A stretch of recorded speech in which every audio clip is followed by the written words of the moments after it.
नमस्कार दोस्तों, स्वागत है आप सभी का हमारे अपने YouTube चैनल पर। दोस्तों, आज हम देखेंगे कक्षा 8वीं प्रथम सत्र पेपर विषय हिंदी। कुल 50 अंक का हमारा यहाँ पर पेपर होने वाला है और इसके लिए हमारा समय है 2 घंटे। सबसे पहले हमें यहाँ पर कुछ सूचनाएं दिए गई हैं। तो सूचना क्रमांक 1 है, सूचना के अनुसार गद्य, पद्य, पूरक पठन, भाषा अध्ययन के आकलन कृतियों की आवश्यकता के अनुसार उत्तर लिखना अनिवार्य है। 2, सभी आकृतियों के लिए कलम का ही प्रयोग करें। और 3, शुद्ध, स्पष्ट एवं स्वच्छ लेखन अपेक्षित है। हमारे यहाँ पर सबसे पहले शुरू होगा विभाग क्रमांक 1, जो कि हमारा गद्य विभाग है। इसके पश्चात परिच्छेद क्रमांक 1 हमें यहाँ पर दिया गया है। प्रश्न क्रमांक 1, पठित परिच्छेद पढ़कर दी गई सूचनाओं के अनुसार कृतियाँ पूर्ण कीजिए। कुल 2 अंक। तो यहाँ पर सबसे पहला कृति क्रमांक 1, सही विकल्प चुनकर वाक्य फिर से लिखिए। 100 मैंने डैश खा गए, तो इसका उत्तर आ जाएगा भुनवाकर। 100 मैंने उन्हें भुनवाकर खा गई। फिर इसके पश्चात 2, तुम ही मेरे राज्य की डैश हो, रानी तथा युवरानी तथा उत्तराधिकार। तो इसका उत्तर आ जाएगा उत्तराधिकारी। तुम ही मेरे राज्य की सच्ची उत्तराधिकारी हो। ठीक है। इसके पश्चात कृति क्रमांक 2, परिणाम लिखिए।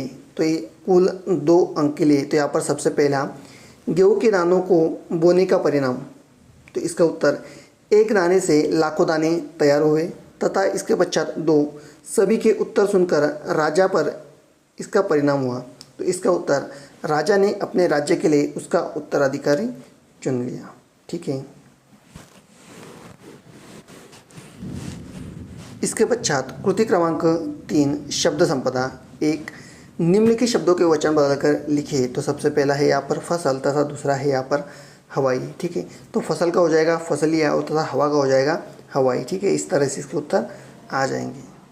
इसके पश्चात कृति क्रमांक 4, स्वमत अभिव्यक्ति।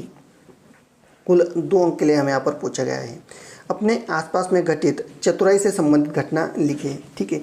तो यह घटना जो भी हमारे आसपास घटी हुई घटना है, तो वह घटना हमें यहाँ पर लिखनी है, जो कि कुल 2 अंक के लिए पूछी गई है। तो यहाँ पर सबसे पहले, बूढ़े किसान के 2 बेटे थे, वह बिल्कुल भी काम नहीं किया करते थे। एक दिन उसने कहा, अपने खेत में सोना गड़ा है, और इस सोने के चक्कर में दोनों भाइयों ने पूरा खेत खोदकर साफ कर दिया। तो ठीक है। तो यह क्या है, चतुराई से संबंधित घटना हमें यहाँ पर बताई गई है।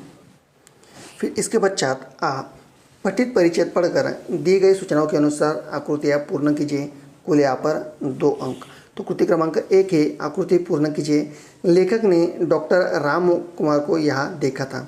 तो लेखक ने डॉक्टर राम कुमार को उत्सव में देखा था तथा संगीतों में देखा था और सम्मेलनों में यहाँ पर देखा था।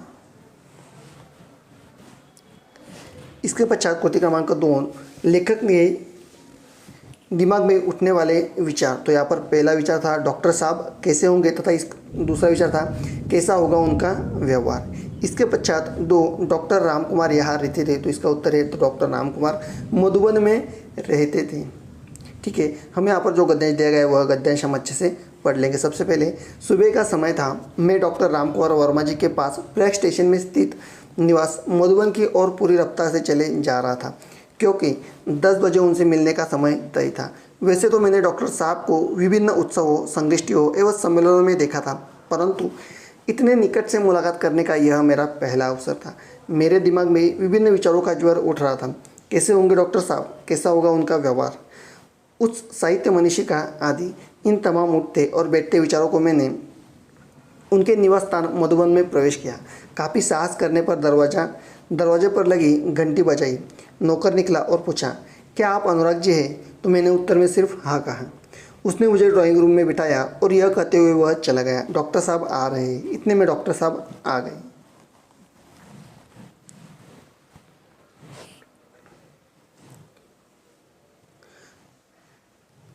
अनुराग जी कैसे आना हुआ, आते ही उन्होंने पूछा।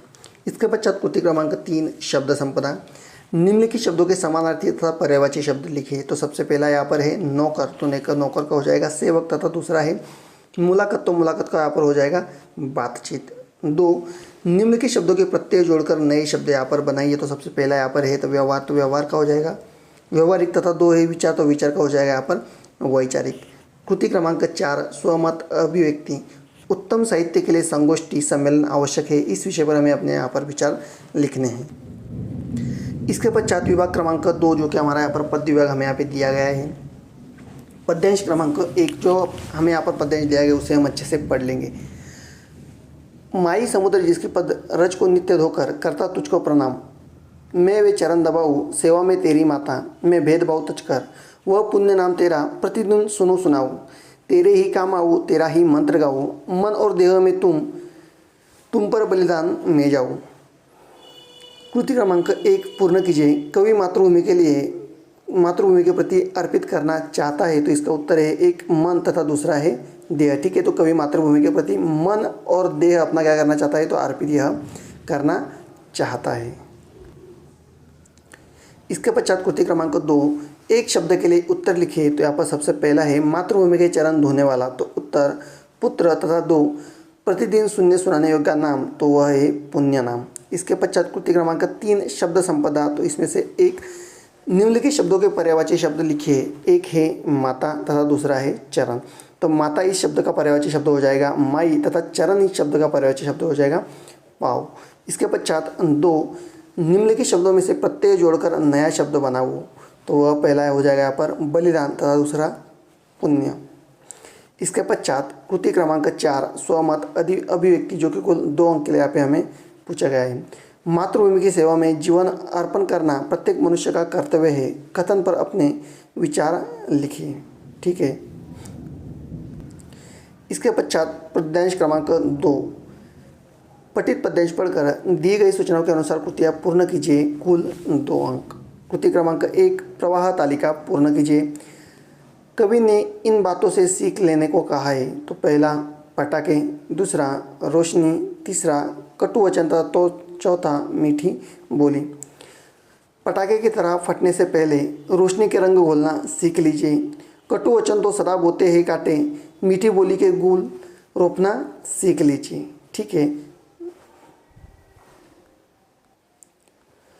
दोस्तों, अगर आपको इसका पार्ट 2 अगर चाहिए तो कमेंट में मुझे पार्ट 2 ऐसे कमेंट में बताना, मैं आपके लिए इसका पार्ट 2 जल्दी ही लेकर आऊँगा। Thank you.